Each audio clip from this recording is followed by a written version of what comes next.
Hello everyone. आज का topic है भारत पर यूनानी आक्रमण का प्रभाव।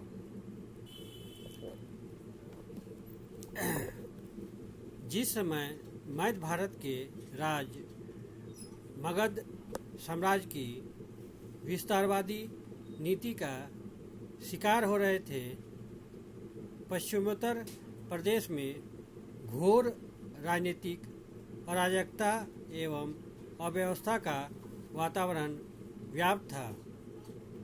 यह क्षेत्र अनेक छोटे छोटे राज्यों में विभक्त था। उदाहरण के लिए मद्र, कंबोज, गांधार इत्यादि। तत्कालीन साहित्य में उल्लेखित विभिन्न महाजनपदों में से मात्र कंबोज तथा गांधार ही इस क्षेत्र में थे। इन छोटे छोटे राज्यों के अंदर किसी ऐसे सार्वभौम शक्ति केंद्र का विकास नहीं हो पाया था जो इनके मध्य राजनीतिक एकता स्थापित कर सकते थे। दूसरी तरफ सिंधु की उपजाऊ घाटी इस क्षेत्र को समृद्ध बनाती थी। राजनीतिक अस्थिरता तथा समृद्धि का एक साथ होना किसी भी विदेशी आक्रमणकारी के लिए सबसे बड़ा प्रलोभन था। इसी काल में ईरान के अखमीनी शासकों के तहत तीव्र प्रसार का अभियान प्रारंभ हो चुका था। अखमनी शासक साइरस द्वितीय ने अपने राज्य का तीव्र विस्तार किया, जिसके तहत ईरानी राज्य की पूर्व सीमा भारतीय राज्यों को स्पर्श करने लगी। पश्चिमोत्तर भारत की राजनीतिक परिस्थितियां साइरस द्वितीय के विजय अभियान के लिए सर्वथा उपयुक्त थी। अखमनी शासकों के लिए पश्चिमोत्तर भारतीय प्रांतों की विजय का राजनीति के साथ साथ आर्थिक और सामरिक महत्व भी कम नहीं था। इस क्षेत्र पर नियंत्रण स्थापित करके भारत में प्रवेश के मार्ग को खोला जा सकता था। इसका आर्थिक परिप्रेक्ष्य यह था कि भारत का प्रमुख व्यापारिक मार्ग उत्तरापथ इसी इलाके से होते हुए मध्य एशिया को जाता था। इस मार्ग पर नियंत्रण का अर्थ था स्थल मार्गीय व्यापार के सबसे समृद्ध स्रोतों से लाभान्वित होना। अपनी साम्राज्यवादी महत्वाकांक्षा की पूर्ति तथा आर्थिक हितों के परिपुष्टि के लिए साइरस द्वितीय भारतीय भूभाग के विजय हेतु प्रस्तुत हुआ। भारतीय भूभाग पर प्रारंभिक ईरानी आक्रमण के साज के रूप में हमें यूनानी तथा रोमन इतिहासकारों जैसे हेरोडोटस, प्लिनी, स्ट्रैबो तथा एरियन के विवरण पर ही निर्भर रहना पड़ता है। इन विवरणों का समान अध्ययन करने पर ज्ञात होता है कि साइरस ने भारत विजय की सुदृढ़ योजना बनाकर मकरान के रास्ते से अपना प्रथम आक्रमण किया, परंतु उसे असफलता ही हाथ लगी। साइरस अपने इस असफलता से निराश नहीं हुआ, बल्कि उसने और शक्ति एकत्रित कर काबुल घाटी से दूसरा आक्रमण किया। उसके आक्रमण के दौरान प्राप्त सफलता के संबंध में संबंधित इतिहासकारों में परस्पर मतभेद दिखता है। ऐसा प्रतीत होता है कि साइरस सिंधु नदी के पश्चिम स्थित भूभाग पर विजय प्राप्त करने में सफल रहा। सभी यूनानी लेखक इस तथ्य से सहमत हैं कि ईरानी साम्राज्य की सीमा इस काल में सिंधु नदी तक विस्तृत थी। ईरानी शासकों द्वारा भारत की तरफ से विस्तारवादी नीति को सर्वाधिक तर्कसंगत दिशा डेरियस प्रथम के काल में मिली। डेरियस प्रथम के विजय अभियानों की जानकारी के स्रोतों में यूनानी लेखकों के विवरण के साथ बहिस्तून, पर्सिपोलिस तथा नक्श-ए-रुस्तम अभिलेख का भी सहयोग मिलता है।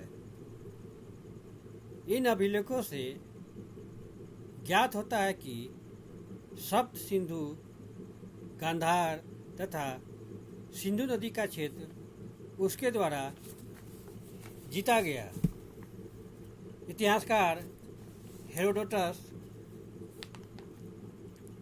डेरियस प्रथम के विजय अभियानों की पुष्टि करते हुए लिखता है कि भारत ईरानी साम्राज्य का सर्वाधिक घनी आबादी वाला प्रदेश है तथा इससे साम्राज्य को 360 टैलेंट सोना प्राप्त होता है।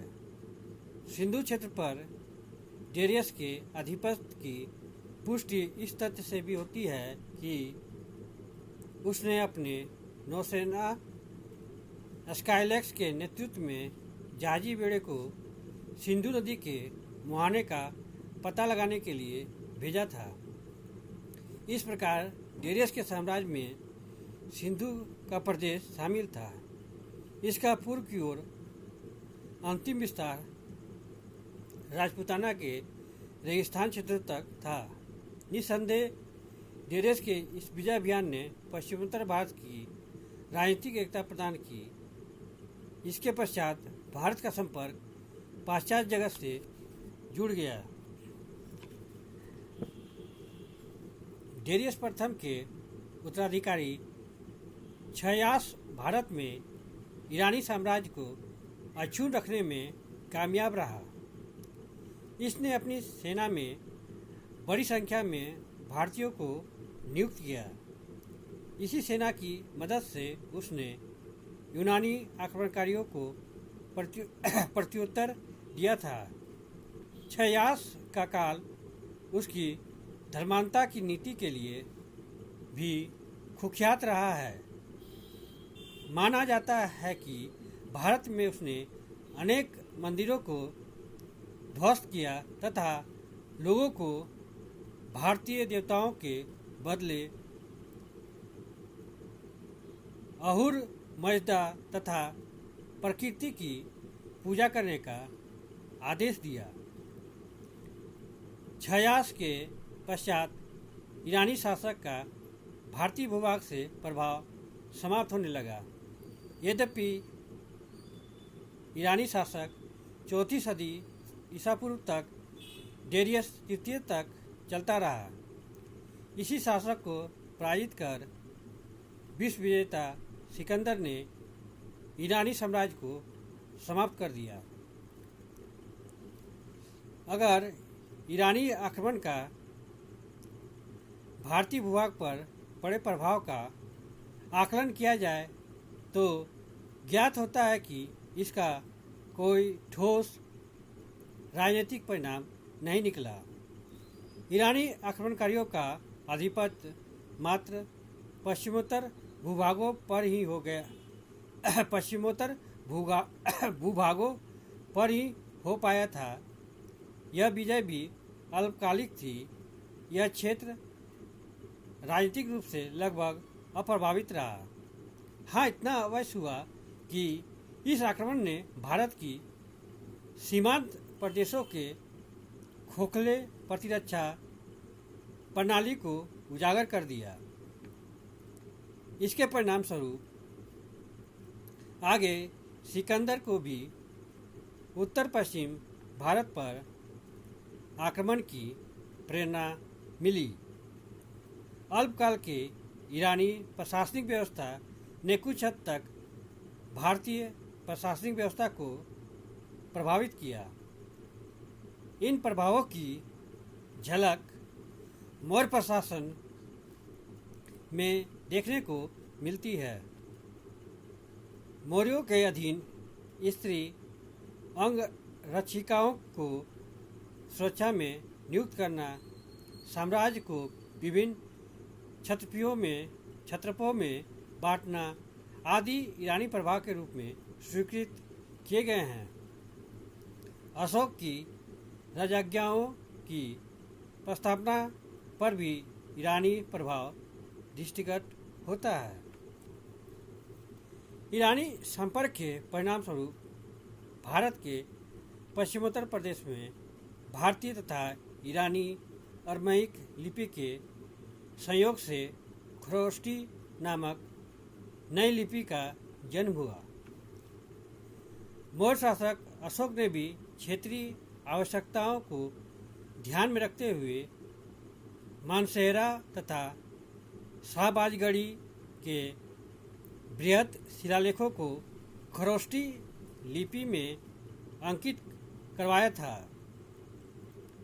मौर्य शासकों द्वारा अपने आदेशों को विशाल स्तंभ पर अंकित करवाने की प्रथा पर भी ईरानी प्रभाव स्वीकार किया गया है। पश्चिमोत्तर भारत में फैली अव्यवस्था ने चंद्रगुप्त मौर्य के उत्कर्ष को संभव बनाया। चंद्रगुप्त मौर्य ने इन्हीं क्षेत्रों में अपने प्रारंभिक जनाधार तैयार किया तथा शक्तिशाली नंदवंश को उखाड़ फेंका। सिकंदर ने अपने भारत प्रवास के दौरान अनेक नए नगरों की स्थापना की तथा यूनानी बस्तियों को बसाया। उदाहरण के तौर पर हम देख सकते हैं निकाया, यूकेफाला, सिकंदरिया को अभी वर्तमान में काबुल कहा जाता है, अलेक्जेंड्रिया का नाम लिया जा सकता है। ये नगर विभिन्न नदियों के तटों अथवा संगमों पर बसाया गया था, जो आगे चलकर महत्वपूर्ण वाणिज्यिक केंद्र बन गए। यूनानियों ने जिस मार्ग का चयन भारत पर आक्रमण के लिए किया था, बाद में वही मार्ग वैकल्पिक वाणिज्यिक मार्ग के रूप में उभरा। यूनानी संपर्क के परिणाम स्वरूप भारत में यूनानी उलूक शैली तथा चांदी के ध्रम सिक्कों का प्रचलन हुआ। इसके अलावा यूनानी आक्रमण ने भारत में सैन्य कला, साहित्य, चिकित्सा तथा ज्योतिष को भी प्रभावित किया।